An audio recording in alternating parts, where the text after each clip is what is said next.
খালি ইবাদতে কখনোই মুক্তি দিতে পারবে না, যেই পর্যন্ত ওই ইবাদতের সাথে আদম না থাকবে। আদমের অনুসারী হইয়া ইবাদত করতে হবে, আদমকে অনুসরণ কইরা ইবাদত করতে হবে। আদম যেভাবে কয় ওইভাবে ইবাদত করতে হবে। নিজের ইচ্ছা মতো ইবাদত করলে মুক্তি পাওয়া যাবে না, আদম যেভাবে বলে সেইভাবে করলে মুক্তি পাওয়া যাবে। এর জন্য পীরের ধ্যান ছাড়া কিছু নাই, দায়েমি সলাৎ ছাড়া কিছু পাইবা না। দায়েমি সলাৎকে প্রতিষ্ঠিত করতে হবে আপন দেহ এবং মনে। তাই মারিফতের মূল কেন্দ্র ভূমি হচ্ছে আপন দেহ মন।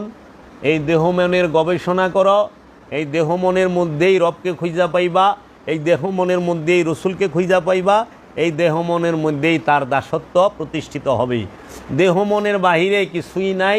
এজন্য আল্লামাই আজকে না কাজেই এই আল্লাহর ওলি যারা, তারা মানুষের হেদায়েতের লেগা আহে, মানুষের মুক্তির লেগা আহে, ওলি ওলি বানায়, ওলি ওলি মনোনীত করে, ওলি ওলি নির্বাচিত করে। আমরা যেরকম নিজেরা যদি একটা মসজিদ বানাই সমাজে, তাহলে আমরা নিজেরা কি করি, কমিটি কইরা সভাপতি, সেক্রেটারি, ক্যাশিয়ার এরকম পদ দিয়া নিজেরা মিলা এই মসজিদে একজন ইমাম নিয়োগ দিব। আমরা সার্কুলার দিই যে একজন ইমাম হইব।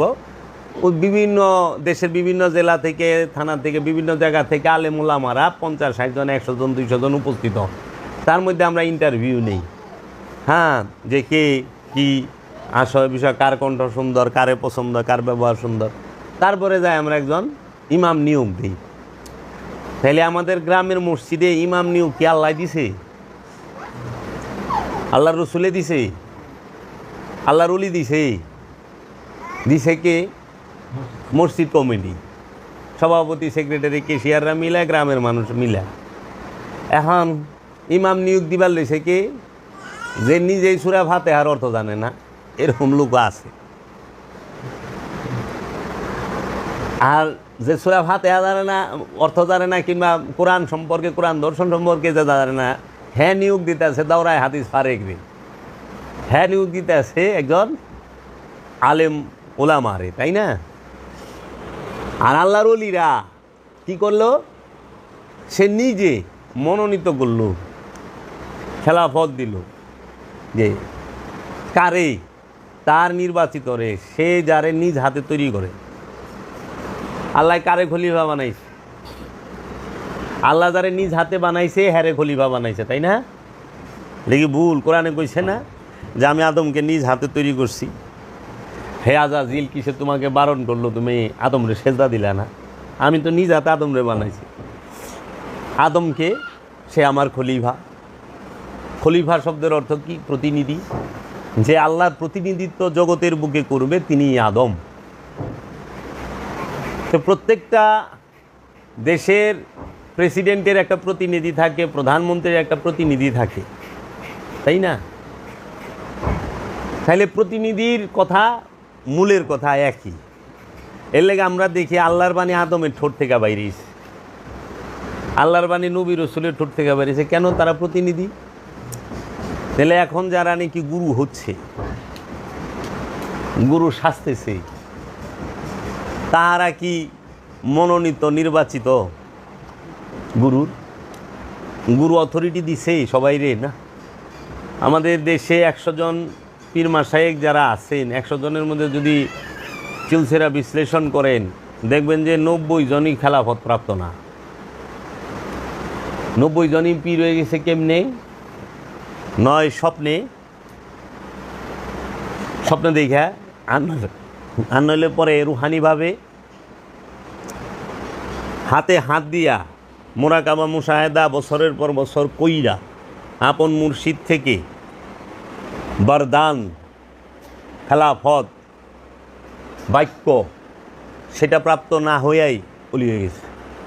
মারফতি কিছু কথা মুখস্থ করছে, শুনছে, ওলি হয়ে গেছে। এর জন্য এই সুফিবাদটা আমাদের সমাজের মধ্যে একটু কলঙ্কিত হয়েছে, সমালোচিত হয়েছে। কারণ যে গুরুর অনুসরণ করে নাই এর মধ্যে তো গুরুর রং আসবে না। যে গুরুর গোলামি করে নাই সে তো গুরুর দাসত্ব করতে পারবে না, গুরুর গুণগান গাইতে পারবে না। তো প্রভুর গুণগান গাইব তার গোলামে, প্রভুর গুণগান গাইব তার খলিফায়। আমাকে অনেক সময় অনেক জায়গায় যে আমার কত বকেও যাই এমনি মানে মা মায়েরে তুই খালি বাবা বাবা করস, আর বাবা জাহাঙ্গীর বাবা জাহাঙ্গীর যে আমি করি, বাবা জাহাঙ্গীর আমার সাহায্য করো, বাবা জাহাঙ্গীর আমার দয়া করো, বাবা জাহাঙ্গীর তোমার কাছে চাই। আমি এই জন্য করতে পারি কারণ আমি আমার গুরুর অনুসরণ করি। আমার গুরু সুরেশ্বরী বাবা দয়াল সুরেশ্বরী করে, কারণ বাবা জাহাঙ্গীর সুরেশ্বরী বাবার অনুসরণ করে। সুরেশ্বরী বাবা ফতে আলী ওয়াইসি করে, ফতে আলী বাবার অনুসরণ সুরেশ্বরী বাবাই করছে। ফতে আলী বাবা এইভাবে করতে করতে একদম মাওলা হাসান, মাওলা হুসাইন, মাওলা আলী করমাল্লাহু ওয়াজহু এবং মহানবী মুহাম্মদ সাল্লাল্লাহু আলাইহি ওয়াসাল্লামের অনুসরণে আছে। এটা হলো আমাদের চেইন, আমরা একের সাথে অপরে বাঁধা। তাদের কোনো ভয় নাই, মুরিদও তো তাই। আমার বাবার তো লক্ষ ভক্ত আছে, হাজার হাজার মুরিদ আছে। তা হাজার হাজার মুরিদের মধ্যে তো আমি একা ডাকি না, অনেকই আছে আশিক প্রেমী ডাকে। তো বিষয়টা হইল এই অনুসরণ জিনিসটা নাই। অনুসরণ না করলে রং আইব কই থেকে? এখন অনুসরণ না করে যদি স্বপ্নে দেখে রং আইব না, চুপ থাকবো কই থেকে? মোরাকাবা করে নাই তো, মুশাহেদা করে নাই। এখন মানুষ বুঝেই না পীর দরুম কি রে। মানুষ মনে করে কি এখন যে পীর দরুম কেন, আর পীর ধরলেই আমি মানে পীর ধরছি শেষ, আর কিছু করণীয় নাই। পীর ধরছি বাস, মরণকালে দেখা দিও ভুইলা যাইও না, বিলাপের কান্দন কান্দে। মারা যাওয়ার পরে রাখবে না গড়ে, আসিবেন মুর্শিদ গো রসুলকে নিয়ে, দেখিব আমি হৃদয় জুড়াইয়া। মারা যাওয়ার পরে রাখবে না গড়ে, আসিবেন মুর্শিদ গো। মরণের পরে মুর্শিদ আইলে আমি দরকারটা কি? হ্যাঁ, দরকার তো মরণের আগে, কারণ হেদায়েত হইব মরণের আগে, মরণের পরের তো হেদায়েত নাই। আবার কইতেছে আসিবেন মুর্শিদ গো রসুলকে নিয়ে, তাহলে মুর্শিদ কারা আর রসুল কারা? আলাদা। তো এখন যে গুরু শিখাইতেছে মুর্শিদ গো রসুলকে নিয়ে, হ্যাঁ তো মুর্শিদ আর রসুলের ভেদ বুঝে নাই। যিনি ওলিয়ে কামেল তিনি আল্লাহর রসুল কোরআন দর্শনে, যিনি কামেল মুর্শিদ তিনি আল্লাহর রসুল। এই রসুল দ্বারাই আল্লাহ হেদায়েত জারি রাখছে, এই রসুল দ্বারা। এর জন্য এই অখণ্ড ভারতে অনেক শক্তিশালী একজন রসুলের নাম হচ্ছে সুলতানুল হিন্দ, হাজা হাবিবুল্লাহ, মাতাফি হুব্বুল্লাহ, শাহিন শাহেওলি, আফতাব ওলি, খাজা মঈনুদ্দিন চিশতি আজমিরি আলাইহিস সালাতু ওয়াস সালাম। তিনি এই অখণ্ড ভারতের রসুল, যার দ্বারা এই আজ থেকে 900 বছর আগে এই অখণ্ড ভারতেই রবের আয়াত তেলাওয়াত করা হয়েছে। রবের তরফ হইতে মানুষের নফসকে পবিত্র করা হয়েছে। রবের তরফ থেকে খাজা গরিবে নেওয়া যায়, সেই অখণ্ড ভারতের মানুষকে কেতাবের জ্ঞান দিয়েছে, হেকমত দান করছে। আরব থেকে কেউ আইসা দেয় নাই, সুলতানুল হিন্দে দিছে, পাকিস্তানের দাতা লাহুরি বাবাই দিছে।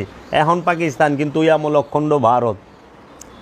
পাকিস্তান হয়েছে কত 70-80 বছর হয়েছে, হয় নাই মনে হয়, এরকমই হয়েছে তাই না? 47 হয়েছে তাইলে। কিন্তু এর আগে তো অখণ্ড ভারত। আর সুলতানুল হিন্দ দাতা লাহোরি মাজার শরীফে 40 দিনে চিল্লা করছে, এবং সুলতানুল হিন্দ টাইটেনটা দাতা লাহোরি দিছে। এই যে কান্নাকাটি, এরা রসুল আর মুর্শিদের ভেদ বুঝে না। এখন পীর দরুম কে রে?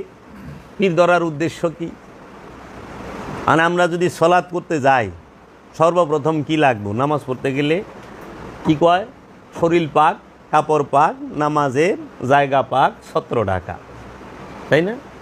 তাহলে শরীর পাক, কাপড় পাক, নামাজের জায়গা পাক। এখন এই যে কাপড়টা, এটা পাক হইতে হবে। এখন এই কাপড় না পাক হইল কেমনি বাবা? এই কাপড় কি নাপাক হয় না ময়লা হয়? কোনটা হয়? নাপাক আর ময়লা কি এক বিষয়? কখনোই না। কারণ এই কাপড় তৌহিদে বাস করে, এইটা সিফাতের সিফাত দিয়ে তৈরি, সিফাত গুণাবলীরও গুণাবলী দিয়ে তৈরি কাপড়। এই কাপড়ের মধ্যে ময়লা লাগে, ধুলাবালি লাগে, গাম লাগে, পায়খানা প্রস্রাব লাগে, রক্ত পুইস এগুলো লাগে। এর জন্য এইটারে পানি দিয়া সাবান দিয়া ধুইলে এটা পরিষ্কার হয়, ময়লা কাপড় পরিষ্কার হয়। এখন নামাজের জায়গা পাক, যায় নামাজ কন কিংবা মাটি কন, এইটাও ময়লা হয় কিন্তু নাপাক হয় না। ময়লা জায়গা ময়লা যায় নামাজ, কিন্তু নাপাক জায়গা নাপাক যায় না, কারণ নাপাক মাটি হয় না, মাটি ময়লা হয়। নাপাক কি আর ময়লা কি তাকে বুঝতে হবে। নাপাক হয় কি, পোশাক নাপাক হয় না, পোশাক ময়লা হয়, অপরিষ্কার হয়। দেহ নাপাক হয় না, দেহ ময়লা হয়, অপরিষ্কার হয়। এই জায়গা জমি নাপাক হয় না, অপরিষ্কার হয়, ময়লা হয়। তাহলে নাপাক কি হয়? নাপাক হয় অন্তর। কেন নাপাক হয় অন্তর? অন্তরে থাকে শয়তানরূপী খান্নাস। খান্নাস যেখানে থাকে, মানে কামনা যেখানে থাকে, খান্নাসের বাংলা অর্থ হইল কামনা। খান্নাস রূপী শয়তান যেখানে থাকে ওই স্থান নাপাক হয়। এর জন্য আপনি দেখবেন পানি দিয়া সাবান দিয়া কাপড়টা পরিষ্কার করা যায় ধুইয়া, পানি সাবান দিয়া জায়নামাজটা ধুইয়া পরিষ্কার করতে পারবেন, পানি সাবান দিয়া ধুইয়া দেহটা পরিষ্কার করা পারবেন, পানি সাবান দিয়া ধুইয়া মাটিতেও পরিষ্কার করতে পারবেন। কিন্তু পানি আর সাবান দিয়া কোনো দিন কলব পরিষ্কার করতে পারবেন না, নফস পরিষ্কার করতে পারবেন না। কারণ কলব নিরাকার, নফস নিরাকার। নফসকে ধরা যায় না, ধরা যায় তাহলে তো মানুষ মরবারি দিত না, বাইন্দা রাখতো দেহের লগে। সারা জীবন জানি আল্লাহ নিরাকার, ওখানে দিই মানুষও নিরাকার। তাই আমার দয়াল মুর্শেদ বাবা জাহাঙ্গীর কইছে, দেহের মাপ তো 3.5 হাত, প্রাণের মাপ কয় হাত, নফসের মাপ কয় হাত। দেহ থেকে নফসটা বাইরে গেলে দেহটা হয়ে যায় লাশ, আর এই লাশের সমলি দিয়া অথবা সুতা দিয়া মাইপা 3.5 হাত যার যার হাতের মাইপা নিয়ে একটা কবর খুদে, মাটির গর্ত খুদে। কিন্তু এই দেহের থেকে যে প্রাণটা চইরা গেল তার আকার কয় হাত, সে দেখতে কেমন, এইটাই তো আমরা পাইলাম না। তাইলে পীর ধরার মূল উদ্দেশ্য হইল কলবকে পবিত্র করা। কলব কখনোই সাবান দিয়া পানি দিয়া ধোয়া যায় না, কলব কখনোই তায়াম্মুম কইরা পরিষ্কার করা যায় না। আর দেহরে পরিষ্কার করবেন, দেহের বাইর পরিষ্কার হবে, চামড়ার বাইরে ময়লা লাগলে পরিষ্কার, আর দেহের ভিতরে যা আছে সবই তো পরিষ্কার। এই দেহের ভিতরে পায়খানার থলি আছে, মূত্র থলি আছে, থলি আছে না? তাহলে পায়খানা সেটা তো ময়লা, অপরিষ্কার, নোংরা, প্রস্রাব অপরিষ্কার। তো আমার জিন্দা জীবিত ডাস্টবিন এই দেহ, এই দেহের মধ্যে যা আছে, রক্ত শরীয়তের দৃষ্টিতে নাপাক, বীর্য শরীয়তের দৃষ্টিতে নাপাক, পায়খানা শরীয়তের দৃষ্টিতে নাপাক, প্রস্রাব শরীয়তের দৃষ্টিতে নাপাক, বমি শরীয়তের দৃষ্টিতে নাপাক, সবই তো নাপাক, থুথু, তাই না? তাইলে পরে বাবা এই সব নাপাক জিনিস, অপরিষ্কার জিনিস তো লয়ে বয়ে রইছি। আল্লাহ তো কয় না দেহ পরিষ্কার করো, আল্লাহ কইছে অন্তরকে পরিষ্কার করো। কাদ আফলাহা মান তাযাক্কা, ওই ব্যক্তি সফল যে নিজেকে পবিত্র করতে পেরেছে। তাহলে নিজে বলতে তো দেহ না, নিজে বলতে এই দেহ এবং প্রাণ দুইটাকেই বোঝায়। এর জন্য মোহ থাকে কলবের মধ্যে, লোভ থাকে কলবের মধ্যে, হিংসা থাকে কলবের মধ্যে, অহংকার থাকে কলবের মধ্যে, কামনা বাসনা থাকে কলবের মধ্যে। এই জন্য পবিত্র করব কি? কলব। পবিত্র করব কি? নফস। এই নফসকে পবিত্র করতে হয় কি দিয়া? পানি সাবান দিয়া? কখনোই না। নফসকে পবিত্র করতে হয় পবিত্র মানবের, আদমের নূর দিয়া, আদমের চেহারা মুবারকের ধ্যান কইরা, দায়েমি সালাত কইরা। আল্লাহর চেহারা ধ্যান করলে কলব পবিত্র হয়। কার চেহারা ধ্যান করলে? আল্লাহর চেহারা ধ্যান করলে। এন্ড আল্লাহর চেহারা কে? আল্লাহ কোরআনে কি কইছে? ওয়াজহুল্লাহ কে? মুহাম্মদ সাল্লাল্লাহু আলাইহি ওয়াসাল্লাম। এর লেগে ওয়াজহুল্লাহ মানে আল্লাহর চেহারা। আল্লাহর চেহারা কে? স্বয়ং মুহাম্মদ সাল্লাল্লাহু আলাইহি সাল্লাম। তাই কইছে যে আমি, আল্লাহ নিজে কইছে, আল্লাহর হাবিব নিজে কইছে হাদিস শরীফে যে খলাকাল্লাহু আদামা আলা সূরাতিহি, আল্লাহ আদমকে তার নিজ সুরতে তৈরি করেছেন। আল্লাহ বলছে, হে আমার হাবিব, যে আপনার হাতে হাত দিয়া বায়াত হইল সে আমার হাতে হাত দিয়া বায়াত হইল। হে আমার হাবিব, যে আপনাকে অনুসরণ করলো সে আমাকেই অনুসরণ করলো। হে আমার হাবিব, যে আপনাকে মহব্বত করলো সে আমাকে মহব্বত করলো। তাহলে আল্লাহর চেহারা কে? আদম। আল্লাহর চেহারা কে? মুহাম্মদ সাল্লাল্লাহু আলাইহি ওয়াসাল্লাম। এই আল্লাহর চেহারার ধ্যান করে ওয়াইস আল কারনি, সে তার কলবকে, নফসকে পুত পবিত্র করেই লাহুত রাজ্যে প্রবেশ করেছেন। মাওলা আলীর চেহারা ধ্যান করলে, মাওলা আলীর চেহারা কি? আলী কারামাল্লাহু ওয়াজহু।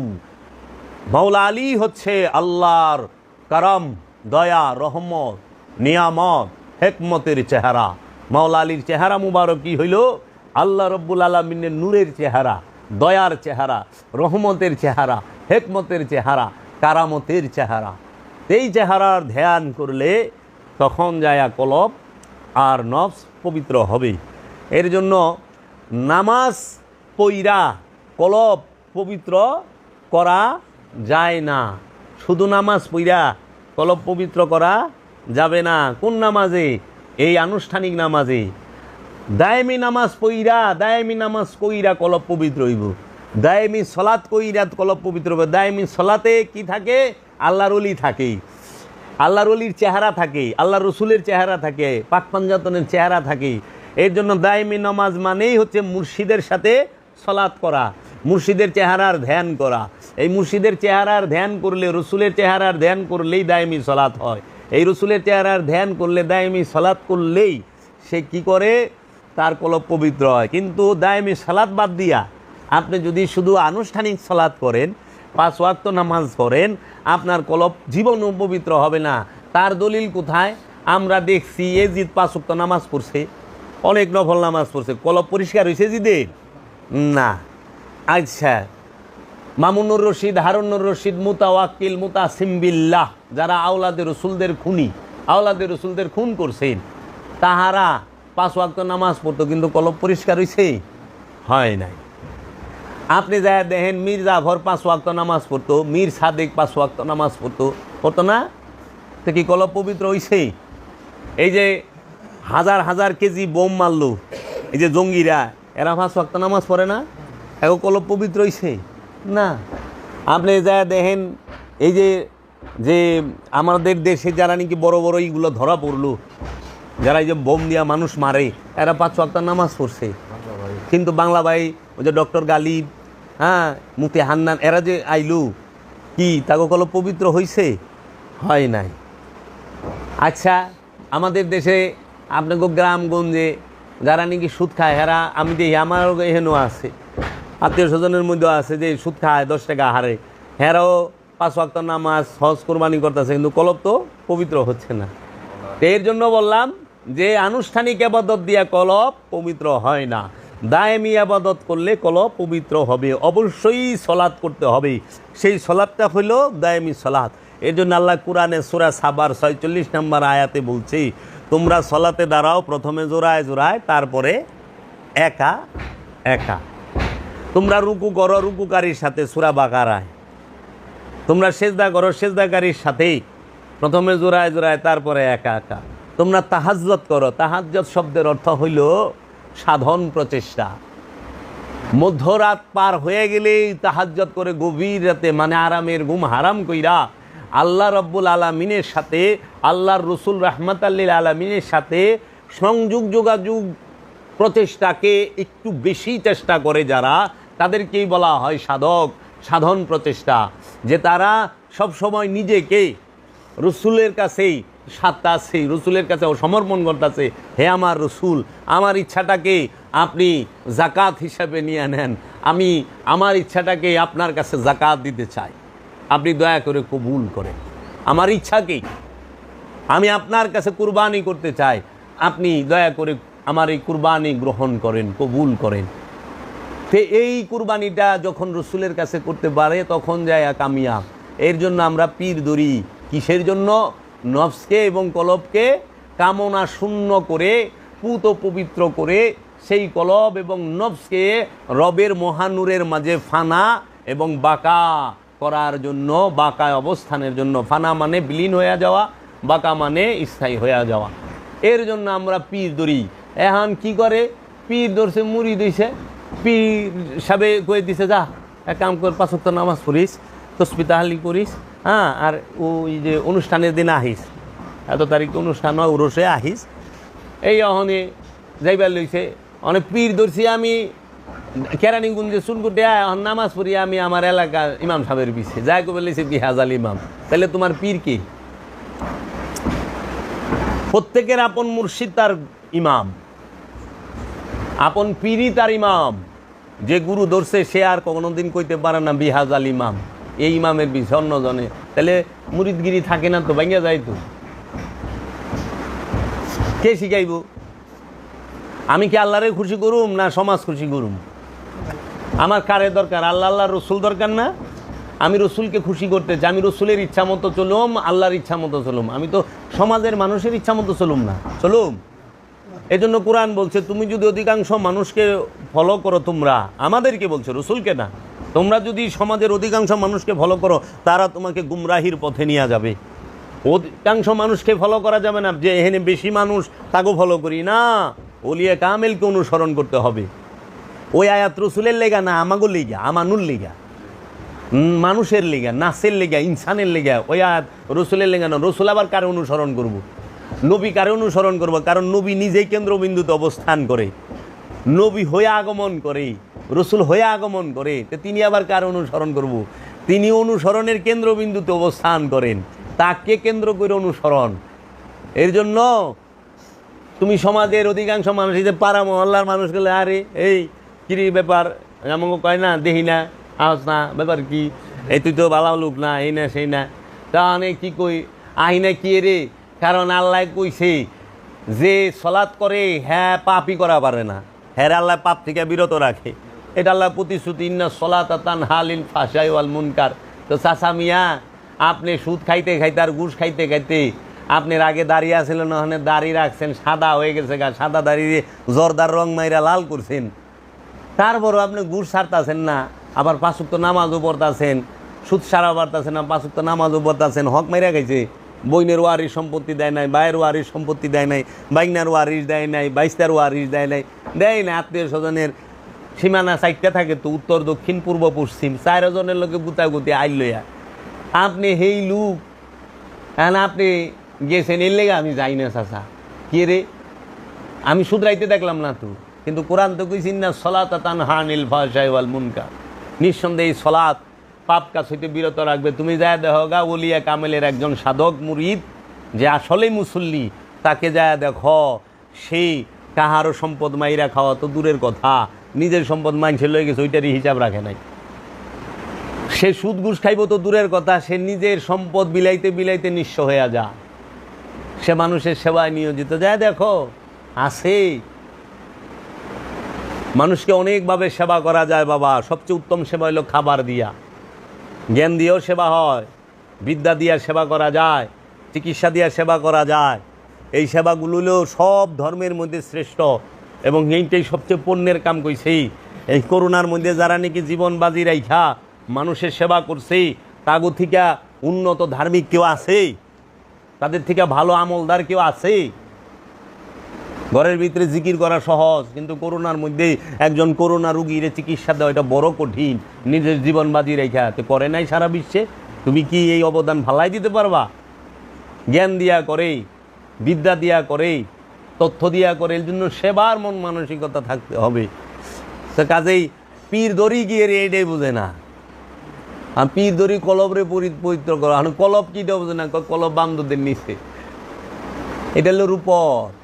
এই তো ঢাকা ভালো, আস্তে আস্তে সাধন ভোজনের একটা পর্যায়ে গেলে আপন গুরু কয়ে দিব কলব কি, পবিত্র হইছে না হয় নাই। এর লেগা পবিত্র কার ধ্যান করলে পবিত্র হইবেন? আল্লাহর চেহারা। শয়তানের চেহারার ধ্যান করলে পবিত্র হইবেন? যার মধ্যে কামনা আছে সে কি আল্লাহর চেহারা না শয়তানের চেহারা? আর যার মধ্যে রহমত আছে সে আল্লাহর চেহারা। এর জন্য কামনা বাসনা যুক্ত লোকের কাছে কেউ যদি মুরিদ হয়, সে তার ধ্যান করলে হ্যাঁ কামনা বাসনা যুক্তই থাকবে। কারণ ধ্যান করছেন যার স্বভাব তো তারই হইব। ওখানে মাছ পানির মধ্যে সারাক্ষণ থাকে, পানি ছাড়া মাছ বাঁচতে পারে না, পারে? পানির থেকে উঠাইলে সে ছটপট করে মরে যায়। মাছের জীবন পানি, তো মাছ পানিতে থাকতে থাকতে পানি আর মাছের মিলনে এমন একটা গন্ধ তৈরি হয় মাছের শরীর থেকে, পানির গন্ধ। তখন কি ওই মাছটা যে ধরে কাজ করে তার শরীরটা শুদ্ধ গন্ধ ছিটে যায়, ওই মাছটা যে বাজারে থাকে ওই এলাকা শুদ্ধ গন্ধ ছিটে যায়। মুর্শিদের মহব্বতটা থাকতে ওই পানি আর মাছের মতো এমনভাবে মিলা থাকবো, এমনভাবে দৌড়াইব বাবা যে গ্রাম গন্ধ ছুটে দেবো গা, মুর্শিদের গ্রাম ছুটে দেবো ওইটার মধ্যে, যে আমার মুর্শিদের গ্রাম আমার মধ্যে আছে। পানি আর মাছের মতো যার সাথে আপনি হাত দিবেন, এখন মাছ ধরে কেউ হাত মিলাইছেন, হেরা তো গন্ধ হয়ে গেছে, আবার যায় যার লোক হাত মিলাইব, হেরা তো গন্ধ হয়ে গেছে। এই জন্য মহব্বতটা করতেই এইরকম, তুমি যার লগে থাকবা তার গ্যারান তোমার মধ্যে ছুটবই।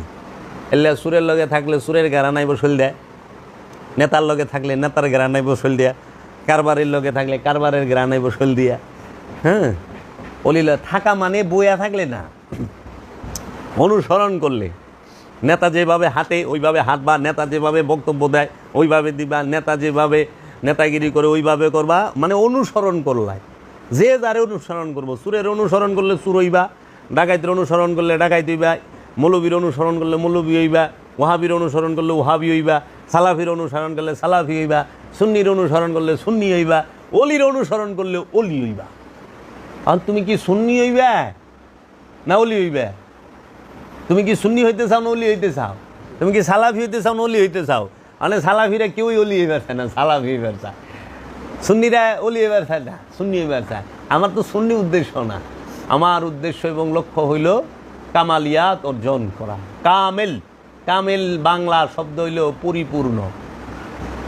কুল্লু জাহেজ মানে সমস্ত কিছু সঠিক হইছে, কুল্লু কামেল সমস্ত কিছু পরিপূর্ণ, কোনো অপূর্ণতা যার মধ্যে নাই সে হইল কামেল, কোনো প্রকার অপূর্ণতা নাই। অনেকের আছে অনেক রিপু নাই কিন্তু একটু লোভ আছে, তাহলে কামেল না, মানে একটু আছে, অন্য সব ভালো।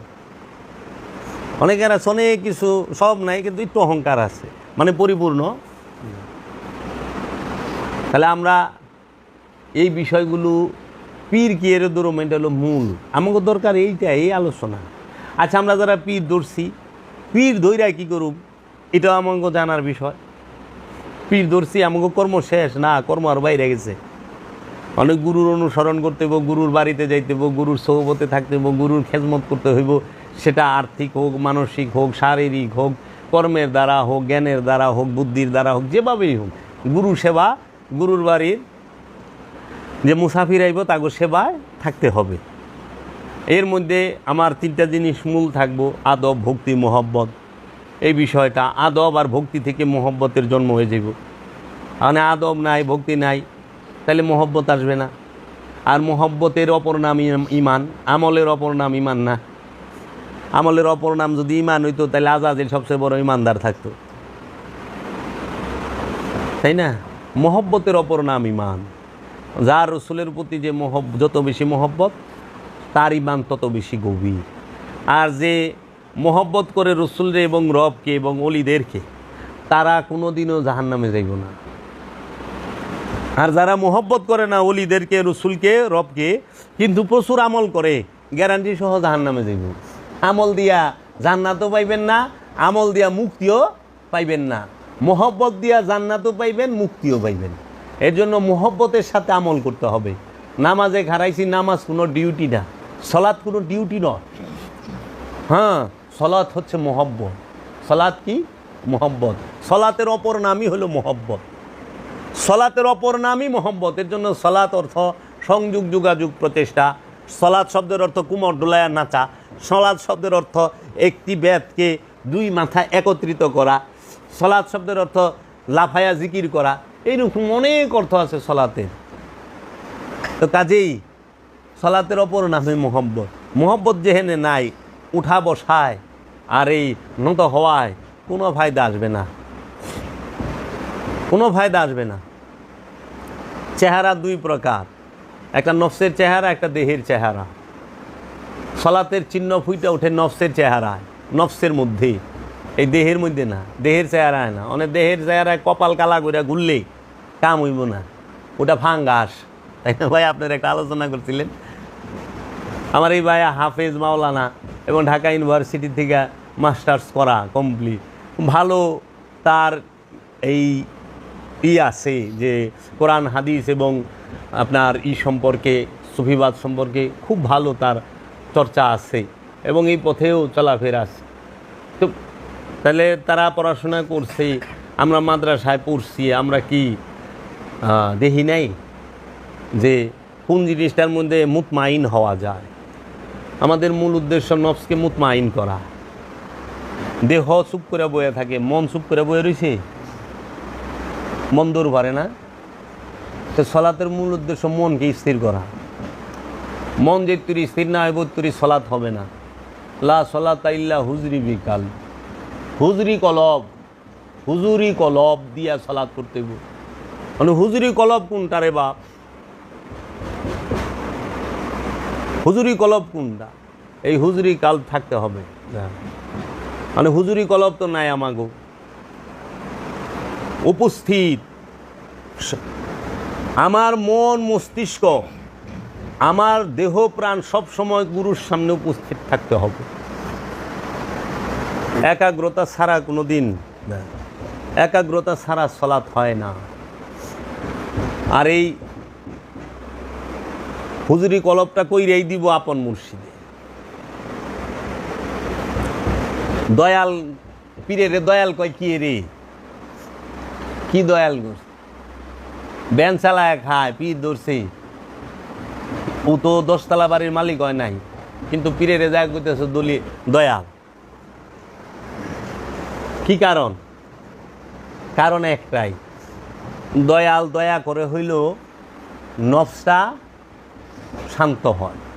ও ব্যান চালায় খাক, 10 তলা বাড়ি না থাক, কিন্তু ওর নফস শান্ত হয়ে গেছে, ওর কলব পবিত্র হয়ে গেছে। যে কলবকে পবিত্র করে দেয় তারে কয় দয়াল, যে নফসকে শান্ত করে দেয় তারে কয় দয়াল। যে কলবকে পবিত্র করার ক্ষমতা রাখে তাকে বলে ইমাম। যে নফসকে পবিত্র করার ক্ষমতা রাখে এবং কইরা দেয় সে হইল ইমাম। যে সহি শুদ্ধ তেলাওয়াত জানে সে ইমাম, এটা হলো মেজাজি। আসল ইমাম হইল সে যে নফসকে পবিত্র করার ক্ষমতা রাখে এবং করে, যে কলবকে পবিত্র করার ক্ষমতা রাখে এবং করে, সে হইল ইমাম। এই ইমাম মানতেই হবে, ইমাম ছাড়া উপায় নাই বাপ। এই ইমাম, ইমামের নেতা লাগবে, ইমাম লাগবে। তো বাবা, আপনাকে অনেক প্রশ্ন থাকে, কথা থাকে। আমরা তো কিছু করতে পারলাম না।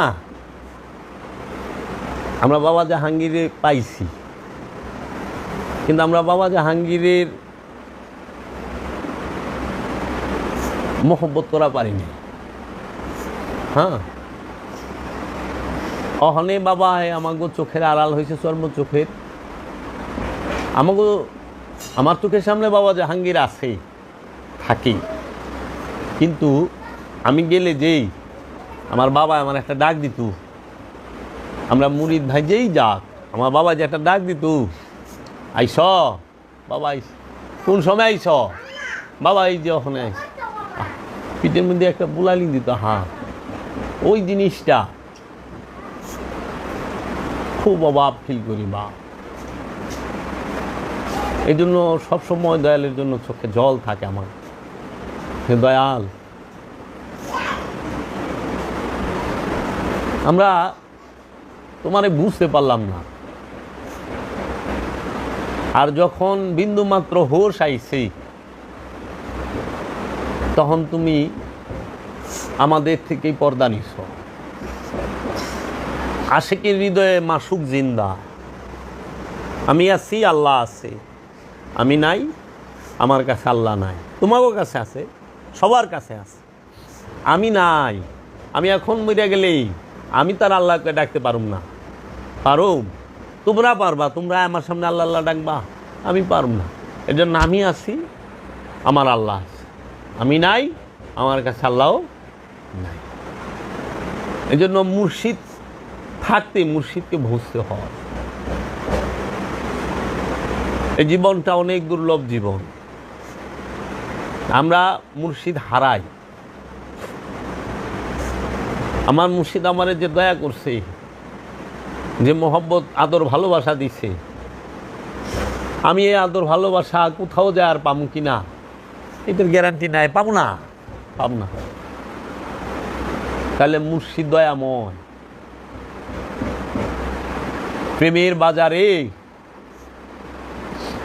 ইউসুফ তার রূপ বিক্রি করতে গেছিল। মানে ইউসুফের রূপ কেনার মতো খরিদ্দার কেউ ছিল না জুলাইখা ছাড়া। ইউসুফের রূপের মূল্য একমাত্র জানে জুলাইখা ছাড়া ইউসুফের রূপের মূল্য আর কেউ জানে না। মজনুর প্রেমের ঢেউ, সেইটা অনুভব একমাত্র লাইলি করতে পারে। লাইলি ছাড়া মজনুর প্রেমের ঢেউ কেউ অনুভব করতে পারে না। অন্ধের রাজ্যে আয়না বিক্রি করা এটা বোকার কাজ। প্রেমিক থাকলে প্রেমের কথা কোন যায়, ভাবুক থাকলে ভাবের কথা কোন যায়। চাতক থাকলেই তো কাজে বাবা গো কার কাছে কইবেন হৃদয়ের ভাব, মুর্শিদের ভাব। ওখানে পাথরের কাছে যায় যদি আপনি পাথর চাটেন, পাথর কোনো দিন আপনার পিপাসা মিটাই পারবো? পিপাসা লাগছে, চাটবার লইছেন যা পাথর, এখন তো পাথর দিয়ে লয়ে গেছে গা। পিপাসিত মানুষ, ভক্ত পিপাসিত, কিন্তু যায় পাথরে গুরু মনে কইরা চাটবার লইছে যে মনে পিপাসা মিটবে। পিপাসা তো মিটে না। আরও জিব্বাই যে একটু পানি আসিল ওয়াও পাথরে চাইচা খায়া লাইছে। পিপাসা আরও বাইরে গেছে, হতাশাও বাইরে গেছে। এর জন্য পিপাসা মিটাইতে গেলে জলের কাছে যাইতে হবে। বিশুদ্ধ জল, বিশুদ্ধ পানি পান করতে হবে। পানি ছাড়া পিপাসা মিটে না। খালি গ্লাস পিপাসা মিটায় না। কোরআন বলছে ইন্না আউয়ালাল বাইত হুদিয়া লিন্নাস, নিশ্চয়ই এই ঘর হচ্ছে সবচেয়ে পুরাতন আদি ঘর, মানব জাতির জন্য হেদায়েত। হুদিয়া লিন্নাস, নাস ইনসান কয় নাই, হুদিয়া লিন্নাস মানব জাতির হেদায়েত। মিনাল বাক্কা, এই বাক্কা হইল সবচেয়ে পুরানা ঘর আল্লাহর তৈরি, মানব জাতির জন্য ঘর হেদায়েত। ওখানে আমরা ওইটারে বলি যে আল্লাহর ঘর কাবা, মক্কা। মক্কা শরীফ থেকে তো যে মক্কার খাদেম হ্যাঁ তো হেদায়েত পায় নাই।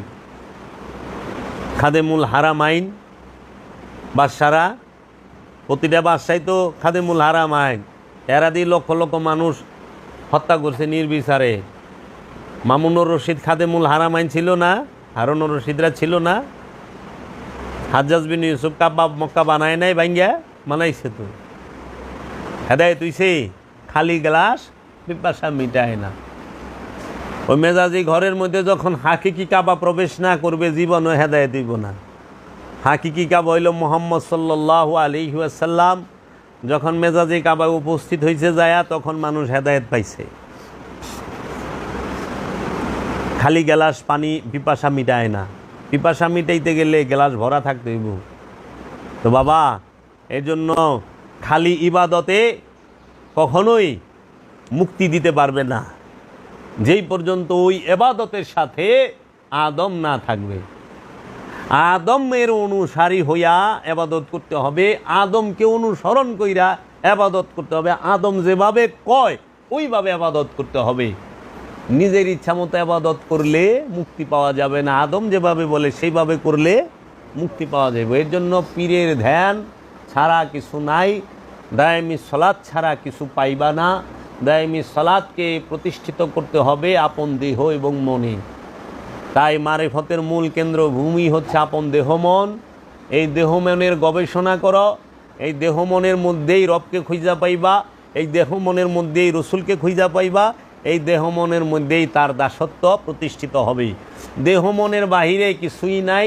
এজন্য আল্লামা ইকবাল বলছেন, ইয়ে জিক্রে মিম ইয়ে বেসরুর এ বুরআক এ বেশবি, तेरी खुदी के निगेबा नहीं तो कुछ भी नहीं, दयार इश्क में अपना मकाम पैदा कर, ते दिल और निगाह मुसलमान ही तो कुछ भी नहीं। दिल और निगाह, दिल माने अंतर कलब मन, निगाह माने नजर दृष्टि। তোমার দৃষ্টি এবং তোমার অন্তর যেই পর্যন্ত মুসলমান না হবে এই পর্যন্ত কিছুই পাইবা না। দিল ও নিগাহ মুসলমান হি তো কুছ ভি নাহি। এই দুইটা মুসলমান না হলে, আত্মসমর্পণ না করলে কিচ্ছু পাইবা না। এই দেহটাই মিমের জিকির, এই দেহটাই বুরাক, এই দেহটাই মেরাজে যাবার বাহন, দ্রুতগামী বাহন। এই দেহের বাহিরে কিছুই নাই। দয়ার ইশক মে, দয়ার মানে পীর মুর্শিদ, ইশক মানে মোহব্বত, পীরের মোহব্বতে আপনার মকাম, নিজের রাজ্য তৈরি করো। আপনি মন মে ডুবকার পাজা সুরাগে জিন্দগি, তুমি তোমার মনের মধ্যে ডুব দিয়া, তুমি তোমার মনের মধ্যে ডুব দিয়া জিন্দগির ছিদ্রটা, সুরঙ্গ পথটা পেয়ে যাও। তু মেরা বানতা না বান আপনা তো বান, কইতাছে তুই আমার হস তাই না হস, কোনো অসুবিধা নেই, কিন্তু নিজের হ। আমরা তো আল্লাহর হয়ে পারলাম না, রসুলের হয়ে পারলাম না, নিজের হয়ে পারলাম না। সারা জীবন এই মানুষগুলো শয়তানের হইয়া রইল। শয়তানের ইবাদত করা নিষেধ, আল্লাহর ইবাদত করা, রসুলের অনুসরণ করা আদেশ। এখন শয়তানি মানা করে, দূর রসুল মানিস না, আল্লাহর ইবাদত কর, আমিও আল্লাহর ইবাদত করি, তুই আল্লাহর ইবাদত কর, আয় মিলা জিলা ইবাদত করি। আদমের কাছে যাবি না, কি এর আদম, কি আদম কি বুঝে? রসুল কাছে যাবি না, রসুল কি বুঝে? এগুলা ভণ্ড, অমুক তমুক, এই কথাগুলা শয়তানের সবচেয়ে চালাকির কথা, বুঝছেন? শয়তান ভিতরে বইয়া এগিনা খোঁচায়, মানে পাবলিক তো বুঝে না। আর শয়তান কিন্তু লেবাস ধরে আহে। আল্লাহ যেরকম মানব রূপে আছে, রসুল যেরকম মানব রূপে আছে, শয়তানও মানব রূপেই আছে। শয়তান অন্য কোনো রূপ ধরে আহে না, মানুষের রূপে আহে। এর লেগে আবু জেহেলও যেরকম মানুষের রূপে আছে, ফেরাউন যেরকম মানুষের রূপে আছে, নমরুদ যেরকম মানুষের রূপে আছে, ঠিক অপর দিকে ইব্রাহিম খলিলুল্লাহ, মুসা কালিমুল্লাহ, মোহাম্মদ রসুলাল্লাহ, এরা সবাই মানব রূপেই আছেন। এর লেগা বাশার রূপে আল্লাহ স্বয়ং আইছে মা মরিয়মের সামনে।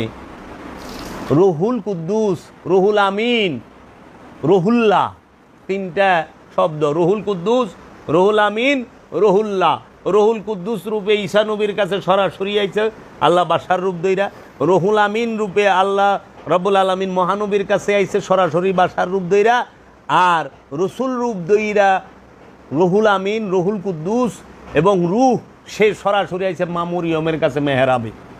মা মরিয়ম দেখে ভয় পেয়ে গেছে, তখন সে তুমি ভয় পাও না, আমি আল্লাহর রসুল, আল্লাহর তরফ হইতে, রবের তরফ হইতে প্রেরিত রসুল। এর জন্য রুহ সেও বাসার রূপ ধারণ করে, আল্লাহ নিজে বাসার রূপ ধারণ করে। কোরআন স্পষ্ট পায়। মৌলবীর ফিতা দিয়া যদি রসুল মাপবার জানতে তো গর্বি লইবই। ওখানে আপনার হাইট দিয়া যদি পাকিস্তানের ইমরান খান রে মাপেন, তো আপনি আপনার 4.5 ফুটই পাইবেন। ইমরান খান তার 4.5 ফুট না, না আপনি 4.5 ফুট না, আপনি 4.5 ফুটের উপরে যাইবেন কেমনি? মানে পাকিস্তানের শোয়েব আখতারে যদি 4.5 ফুট মানুষ আমাকে আশরাফুল দেয় মাপি, তাহলে হইব? বিষয়টা হলে এরকম, মানে মোল্লার ফিফাতে রসুল মাপে। রসুল কে আল্লাহর কথা বলেছেন? না বলেননি, লাইজন আসিল সাথে গেছে। আল্লাহ কইতেছে আমার ইচ্ছা ছাড়া রসুল কথা হয় নাই। আল্লাহ কইতেছে আমি আমার হাবিবকে 2 ধনুকের ব্যবধানে একটা জিরু, মানে একটা বৃত্তের ভিতরে নিয়ে আসছি। এই বৃত্তের ভিতরে আমি আর রসুল মেরাজ হয়েছে। আমুল্লাহ কহে না, ওইখানে পর্দা আছে, পর্দাটা না দিছে মৌলবীতে। আচ্ছা তোরে তো যন্ত্রণা কে, জলে গে, বুঝি না। আপনি যা দেখেন সব মৌলবী গে, এই ওহাবি সালাফি গে এক সমস্যা, মানে অনেক কথায় কথা কোয়া লাগে। ঢাকার কাউয়া, হ্যাঁ কি কয়, হ্যাঁ ডাকে কি, ডাকটা কি ঢাকার কাউয়ার? কা। ভারতের কাউয়া কা, ইংল্যান্ডের কাউয়া হ্যাঁ কয় কা, সৌদি আরবের কৌয়া হ্যাঁ কয় কা। আপনি ভারত, বাংলাদেশ, ইংল্যান্ড, সৌদি এই 4 দেশের কৌয়ার মধ্যে আকারে প্রকারে রঙে সাইজে ভিন্নতা থাকতে পারে, ডাকে গেলে ভিন্নতা নাই, কা। এখন সৌদির ওহাবি, ইংল্যান্ডের ওহাবি, ভারতের ওহাবি আর বাংলাদেশের ওহাবি আকারে প্রকারে লেবাসে ভিন্নতা আছে, কিন্তু বলি কইলে এক, কা। আরবের ওহাবিও কয় রসুলের উপরে মিলাদ কিয়াম শিরিক বেদাত, বাংলাদেশের ওহাবিও তাই কয়, ইংল্যান্ডের ওহাবিও তাই কয়, ভারতের ওহাবিও তাই কয়। আবার রবিউল আউয়াল বিদাত শিরিক, এইটা ভারতের ওহাবিও যা কয়, বাংলাদেশের ওহাবিও তাই কয়, সৌদির ওহাবিও তাই কয়, ইংল্যান্ডের ওহাবিও তাই কয়। মানে ওহাবি সবার এক। আর এক সমস্যা এই জিনিস লইয়াই, শুধু রসুলকে নিয়া, আলে রসুলকে নিয়া। হ্যাঁ, দেখেন ওহাবিরা মাওলা আলীর নামটা বেদবের মতো উচ্চারণ করে, কিন্তু অন্য অন্য সাহাবিগো নামগুলা খুব সুন্দর করে কয়। এগো মৌলবিগো রহিমাহুল্লাহ বলেন না কেন? এরা আব্দুল ওহাব নজদির মতো একটা জানোয়ারের নামও লয় রাহিমাহুল্লাহ। তে নজদি যদি রাহিমাহুল্লাহ হয়, এজিদ যদি রাহিমাহুল্লাহ হয়, তাইলে তো কলঙ্ক হয়ে যাবে রাহিমতের। এগুলা রাহিমাহুল্লাহ কোনো দিনও না। এজন্য বাবা ওহাবি যেই হোক সবার একই বলি। আপনি যায় দেখবেন যে উসিলা ধরা বিদাত সেরেক, সবটির এক কথা, সবটির এক কথা। তাবলিগি বলেন, সালাফি বলেন, ওহাবি বলেন, খারিজি বলেন, দুরুসি বলেন, সব এক। তার মানে কি? গোড়া এক, শাখা ভিন্ন, গোড়া এক। এর জন্য আওলাদের রসুল আর রসুলের প্রশংসা আল্লাহ কোরআনে করে থুইছে, যেটা মিটানের ক্ষমতা জগতে কোনো ফেরকার, কোনো দলের, কোনো মোল্লার, কোনো মুন্সির নাই। কোরআন রে তার বাদ দেওয়া পারবো না। এই ইন্নাল্লাহ ওয়া মালাইকাতাহু ইউসাল্লুনা আলান নবী, এটা পড়তেই বগো। ইন্না আতাইনাকাল কাউসার, এটা পড়তেই হইব। ইয়া আইয়ুহাল মুজাম্মিল পড়তেই হবে, ইয়া আইয়ুহাল মুদাসসির পড়তেই হবে, আলিফ লাম মিম যালিকাল কিতাব হুদাল লিল মুত্তাকিন পড়তেই হবে, তহা আইন সিন পড়তেই হবে। উপায় নাই, পড়ো, দুরুদ পড়ো, উপায় নাই। আল্লাহ পড়ায় ছেড়ে দিব।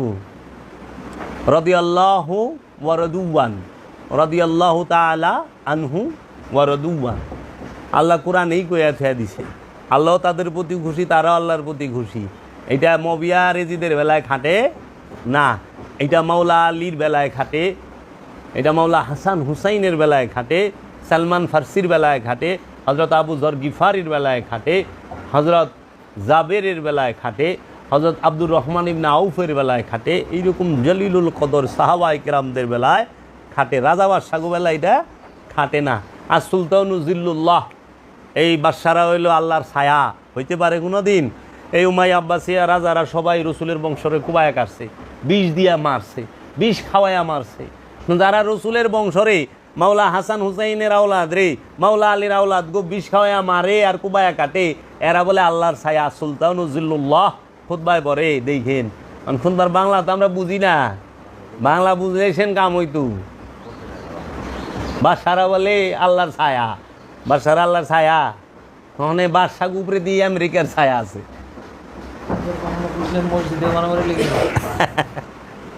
জি, এই কাজেই আমাদের দরবারগুলো এখন মোল্লাতন্ত্র দিয়ে হয়ে গেছে। মৌলবী জিনিসটা খুব ভয়ানক জিনিস, যেহেনে যাইব পছন্দ রায় দিব, কারণ সে যেটা শিখছে সেটাই। এই এক মৌলবী ওয়াজ করতেছে আল্লাহ রসুল 40 বছরে নবুয়ত পাইছে, এই নবুয়ত পাওয়ার পরে যাহা কিছু আসছে সেগুলো মানা যাবে, আর 40 বছরের আগে যা করছে এইগুলো কোনো কিছু মানা যাবে না, অনুসরণ করা যাবে না। এই মুস্তাকুন নবী নামের এক দেওবন্দি ওহাবির ওয়াজ শুনলাম, সেই যে আহম্মকুল্লাহ, ও তো আহম্মদুল্লাহ, আহম্মকুল্লাহ আল্লাহর তৈরি আহম্মক, এটা আল্লাহর আহম্মক, ওই আহম্মকুল্লাহ। কি এর আহম্মদুল্লাহ? তাহলে কি এর মধ্যে কি কোন? তো রসুল 40 বছরে নবুয়ত পাইছে,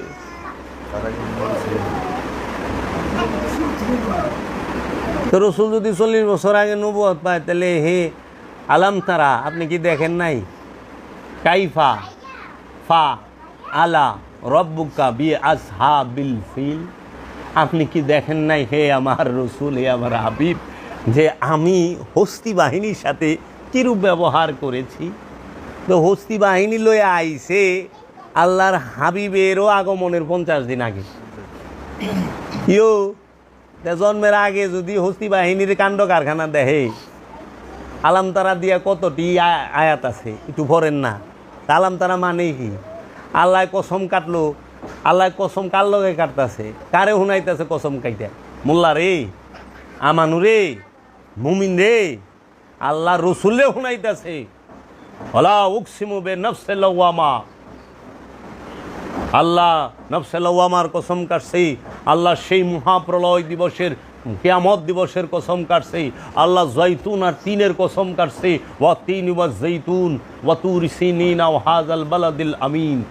আল্লাহ জলপই আর 3 ফলের কসম কাটবো? হই মিয়া পাগল লইছেন নি আপনি?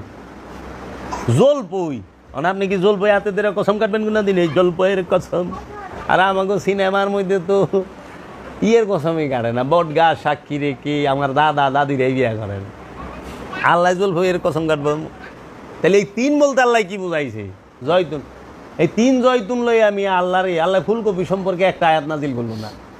যে ফুলকপি বড়া ভিটামিনে কত সুন্দর দেখা যায়। জলপই জয়তুন ফল খুব খায়। হ্যাঁ, জয়তুন ফলের আমার কাছে একটা ভিডিও আছে বাবা, বুঝছেন? দেখালে কিছু পোকা আর পোকা। হ্যাঁ, মানে এই ডুমোর বলতে কি বুঝাইছে এটা তাকে কই দিব? রূপকতা ব্যবহার করছে, যেটা সবচেয়ে বেশি সাংঘাতিক বিষয়, ওইটার মধ্যে সবচেয়ে বেশি রূপকতা, সবচেয়ে বেশি রূপকতা। যে যারে বেশি ভালোবাসে সে তারে বকে বেশি। সবচেয়ে বেশি আপন মানুষটার কাম করন লাগে বেশি, কারণ আপন মানুষ ছাড়া দায়িত্ব সবাই সবারে দিতে পারে না। এর লেগা আল্লাহর সবচেয়ে আপন কে?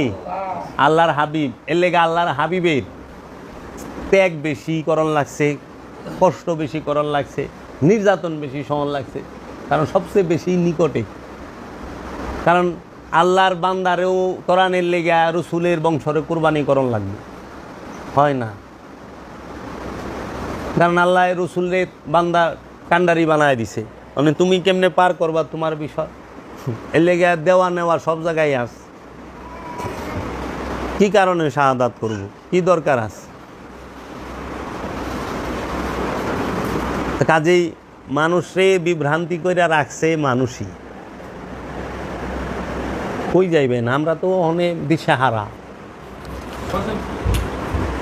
আপনি গো একটা জিনিস, সূরা বাকারার আয়াত নাম্বার 28 আল্লাহ জিগাইছে কাইফা, কেমন করিয়া, কি রূপে, তাকফুরুনা, কুফরি করা, অস্বীকার করা, মিথ্যা আরোপ করা, বিল্লাহি, আল্লাহর সহিত বা সঙ্গে আল্লাহকে, কেমন করিয়া কুফরি করো আল্লাহর সাথে। আল্লাহর সাথে কে কুফরি করে? তাহলে আমরা প্রশ্ন করতে পারি, এটা আল্লাহ জিগাইতেছে, প্রশ্ন করছে, কেমন করিয়া কুফরি করো আল্লাহর সাথে। ওয়া এবং কুনতুম, তোমরা ছিলে আমওয়াতান, মৃত, এবং তোমরা ছিলে মৃত। যারা আল্লাহর সাথে কুফরি করে তারা ছিল মৃত। হ্যাঁ, তারপরে আল্লাহ কইতেছে ফা আহিয়াকুম, সুতরাং তোমাদের জীবিত করিয়াছেন। সুম্মা ইউমিতুকুম, তোমাদেরকে মৃত্যুদান করিবেন। সুম্মা ইউহয়িকুম, তোমাদেরকে জীবিত করিবেন, তারপর তোমাদেরকে জীবিত করিবেন। সুম্মা ইলাইহি তুরজাউন, তারপর তাহার দিকে প্রত্যাবর্তন তথা ফিরাইয়া আসা। এখন এই যে 28 নম্বর আয়াতটা, এই 28 নম্বর আয়াতটা জন্মান্তরবাদদের কি ইঙ্গিত করে নাই? কয়বার জীবিত আর কয়বার মৃত একটু দেখান তো। 2 বার মৃত, 2 বার জীবিত উচ্চারণ করছে। প্রথমে ছিল মৃত, তোমরা ছিলে মৃত, সুতরাং তোমাদেরকে জীবিত করিয়াছেন। তারপর তোমাদেরকে মৃত্যুদান করিবেন, তারপর তোমাদেরকে জীবিত করিবেন, তারপর তাহার দিকে প্রত্যাবর্তন করিবেন। তার মানে প্রথমে যে মৃত্যুর কথা বলছে তার মানে আমি অবশ্যই জীবিত ছিলাম, তার মানে মৃত্যুর কথা প্রথম আসলে কি হবে? হ্যাঁ, তোমরা ছিলে মৃত, হ্যাঁ হ্যাঁ, প্রথমেই মৃত ছিল বলতেছে। আমাদের সেখান থেকে জীবিত করছে, আবার মৃত্যুবরণ করবে, আবার তার দিকে আবার ফিরে আমরা আসবে। ছিলাম তাহলে আমার প্রশ্নটা আসে হইল ওই মৃত বলতে কি বোঝায়? হ্যাঁ। প্রথমে ছিলাম মৃত, তো প্রথমে আমরা কি মৃত্যু আসিলাম, কেমনে মরা আসিলাম, কোন রূপে আসিলাম মরা? বাবা, আমার জানা মধ্যে তো আমরা তখনই মরম যখন জন্মগ্রহণ করব। আমি প্রথমেই ছিলাম মৃত, তার মানে আমার পূর্বে জন্ম ছিল, তাহলে আমি মরলাম কীভাবে? মরণ শব্দটা তো জীবিত যে তার ক্ষেত্রেই আসে। ভাই বলুক। আমি অবশ্যই জন্ম ছিলাম, এই কারণে আমি হয়তো মৃত হয়েছি। আমি তো আপনাদের থেকে হুননের লেগা, না না না, আমি কনের লেগা না, কনের লেগে তো আমি ঠাসটুট করতাম। বলেন, বলার হইলে আমি বলতাম না, আমি জানার লেগে যে আমি জিনিসটা জানতে পারি নাই। আপনাদের কোরআনের অ্যাপস আছে মোবাইলে? হ্যাঁ, আপনারা এক কাজ করেন, সূরা মুলকে 2 নম্বর আয়াত বাইর করেন। আল্লাযী খালাকাল মাউতা ওয়াল হায়াতা লিয়াবলুয়াকুম আইয়ুকুম আহসানু আমালা। অর্থ, আল্লাযী খালাকাল মাউতা, যিনি মৃত্যুর সৃষ্টি করেছেন, জি ওয়াল হায়াতা, এবং জীবন দান করেছেন, জি, জীবন সৃষ্টি করেছে। জীবন সৃষ্টি করেছেন। লিয়াবলুয়াকুম আইয়ুকুম আহসানু আমালা। ওই লিয়াবলুয়াকুম অর্থ কি? পরীক্ষা করার জন্য। পরীক্ষা করার জন্য। আইয়ুব, আল্লাহ জন্ম এবং মৃত্যু এই দুইটাকে সৃষ্টি করছে তোমাকে পরীক্ষা করার জন্য। ওইখানেও আগে মৃত্যুর শব্দটা আছে, পরে জীবনের কথা।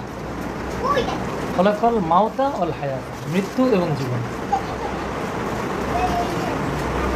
আচ্ছা, সূরা এই পুনর্জন্ম লইয়া একটু কথা মাগো, যেরকম আমি সূরা কিয়ামত,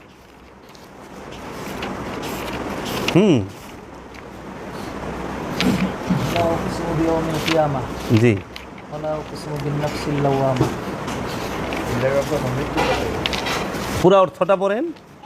তিনি সৃষ্টি করিয়াছেন মৃত্যু ও জীবন তোমাদের পরীক্ষা করিবার জন্য, যে তোমাদের মধ্যে কর্ম উত্তম তিনি পরাক্রমশালী উত্তমাশীল। আল্লাহ জীবন মরণ কেন সৃষ্টি করছে? আল্লাহ স্পষ্টভাবে কইছে পরীক্ষা করার জন্য। তাইলে আবার এহেন আল্লাহ সূরা বাকারায় কয়ে দিছে কেমন করিয়া কুফরি করো আল্লাহর সাথে, যে তোমাদেরকে মৃত্যু থেকে জীবিত করেছেন, আবার মৃত্যু দিবেন, আবার জীবিত করবেন, আবার মরণ দিবেন। তাইলে জীবন এবং মরণ এটা কেন? পরীক্ষা। জীবন মৃত্যুটা কি? পরীক্ষা। তে মরে গেলে তো কান্দোকে, পরীক্ষা দেখলেই কান্দ জীবন। আচ্ছা, সূরা কিয়ামত, লা উকসিমু ইয়াউমিল কিয়ামতি। লা মানে না, নো, নট, নয়, নহে, নাই, নেই। উকসিমু আমি কসম করিতেছি, আমি শপথ করিতেছি, আমি দিব্য করিতেছি, আমি প্রতিজ্ঞা করিতেছি, আমি অঙ্গীকার করিতেছি, আমি প্রতিশ্রুতি দিতেছি। ইয়াউমিল দিনের সহিত, দিনের সঙ্গে, দিনের দ্বারা, দিনের মাধ্যমে, দিনের দিন দিন কর্তৃক। With the day, by the day, in the day, at the day, on the day, for the day. কিয়ামতি, কিয়ামত, মহাপ্রলয়, পুনরুত্থান, resurrection, to rise from the death, to ascend. কিয়ামত শব্দের অর্থ কি? কিয়ামতের বাংলা অর্থ কি? মহাপ্রলয় এবং পুনর্জন্ম। মহাপ্রলয়ও বলা হয়, পুনরুত্থানও বলা হয়। রিজারেকশন বলে ইংরেজিতে to rise from the death, to rise from the death, to ascend ইংরেজিতে বলে। তাইলে মুসলমানের কি হইব? কিয়ামত হইব। মহাপ্রলয় হবে না, পুনরুত্থান হবে না, পুনর্জন্ম হবে না। মুসলমানের কি হইব? কিয়ামত। হিন্দুর আবার কিয়ামত হইব না, হিন্দুর হইব পুনর্জন্ম, জন্মান্তর বাদ হইব। কি একটা মুসিবত না! যার যার ভাষা লে হ্যাঁ কারে জিনিস তো একই রে বাপ। লাউই কদু, কদুই লাউ। তাই না? খেজুর ই তামর, তামরি খেজুর তো সৌদিয়ানরাও চিনে না। হাজা খেজুর না, হাজার তামার, তামার গেলে চিনবো যে হ্যাঁ এটা খেজুর। খেজুরের বাংলা কি আমিও জানি না। খেজুরই তো বাংলা না। না, উর্দুতে খাজুর কয়। আসমান সে গিরে খাজুর পে লটকে। ইংরেজিতে মনে হয় পাম। বাদি হ্যাঁ, বাদি আমার ভাষায় বাদি। বাদ তাহলে কোন আমরা তো অর্ধেক জিনিস, যেরকম জল, ময়া, পানি, ওয়াটার, তান্নি, মিজু। তাহলে এই যে বিষয়গুলো, কিয়ামত মানলেন, আল্লাহ কিয়ামত দিবসের কসম খাইছে, আল্লাহ নফসের লাওয়ামার কসম খাইছে, দুইটাই। তাহলে কিয়ামতটা কার হবে? কিয়ামতটা হবে নফসের। আর আল্লাহ কিয়ামতেরও কসম খাইছে, আবার নফসের লাওয়ামারও কসম খাইছে। বড় রহস্যের বিষয়, অসাংঘাতিক রহস্য, কি অসাধারণ বিষয় খোদা। আল্লাহর কি আর খায়ালে কাম নাই? সারা সৃষ্টি জগতে, বিশ্ব ব্রহ্মাণ্ডে হাজার হাজার প্রকারের প্রাণীর মধ্যে একমাত্র জিন ইনসানের নফসের একটা যে স্তর, জিন ইনসানের নফসের মধ্যে নফসে আম্মারা আছে, নফসে লাওয়ামা আছে, নফসে মুতমাইন্না আছে, নফসে মুলহেমা আছে। কিন্তু নফসে মুতমাইন্নার কসমও খায় নাই, নফসে আম্মারার কসমও খায় নাই, কসমটা খাইছে নফসে লাওয়ামা। কিন্তু সবচেয়ে মজার বিষয় হলো নফসে লাওয়ামা অন্য কোনো নফসের মধ্যেই নাই। দুয়ে দুয়ে চাই। সারা সৃষ্টি জগতে কোনো প্রাণীর মধ্যে নফসে লাওয়ামা নাই, শুধু মানুষ আর জিন ছাড়া। সংগ্রামরত নফসকে নফসে লাওয়ামা বলে, জিহাদরত নফসকে নফসে লাওয়ামা বলে। সেই জিহাদ, সেই সংগ্রাম কার বিরুদ্ধে? রাষ্ট্রের বিরুদ্ধে, দলের বিরুদ্ধে না, সেটা হলো কামনার বিরুদ্ধে, খান্নাসরূপী শয়তানের বিরুদ্ধে। যে নফস সবসময় জিহাদে রত থাকে, সেই হইল নফসে লাওয়ামা। হালাকন এই কিয়ামত, এটি হলো আমাকে মূল বিষয় মিয়া। এই আউল ফাউল পেশাল পাইরা যে কে কোন যুদ্ধে কয়জনে মারছে, এটা হলো রূপক, আনুষ্ঠানিকতা, এটা হলো মূল। পুনর্জন্মবাদকে একমাত্র ভোগীরা মানে না, যারা মহাভোগী তারা পুনর্জন্মবাদকে মানে না। কারণ পুনর্জন্মবাদকে মানলে জোর জুলুম করা কষ্ট হয়ে যাবো, গা ধরবো।